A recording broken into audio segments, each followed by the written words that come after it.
Pirang pamilya asing kaakian sa harayong barangay pasakat sa Mount Isarog, personal na pig-abutanin pamasko kan personang naka-costume nin Santa Claus. Uyan istorya ni Jessica Kalinog. Kids, naging naughty or nice ba kamongon niya na taon? An mga kaakian sa may Upper Lugsad, Calabanga, sin Upper Panikwason, Naga City, yes na yes daa. Kaya kan Petsa 23, si Santa na mismo ang naghatod kan sa indang mga regalo. Manibaybang kawatan, pagkakan, bado, asin may mga apple man na ipigtao.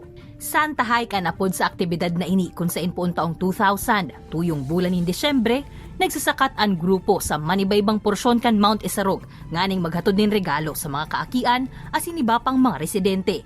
Nag-hike kami pag December, nahihiling mi na garumayong namamati duman sa taas ang essence kang Christmas. Habang nagkakagrabe ang kasalibutan, tadigdi, mga party-party, ito mga aki duman sa taas, itong mga pamilya duman, busy sinda sa itong aral daw nindang pagkabuhay.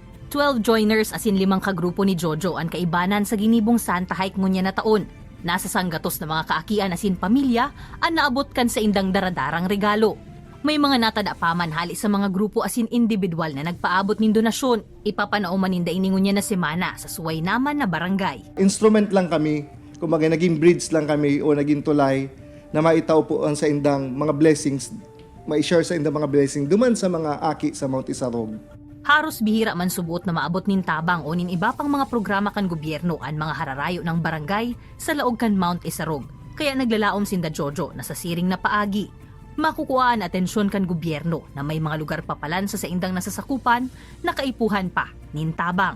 Kaibanan si Jovel Obiso, Jessica Kalinog, Balitang Bicolandia.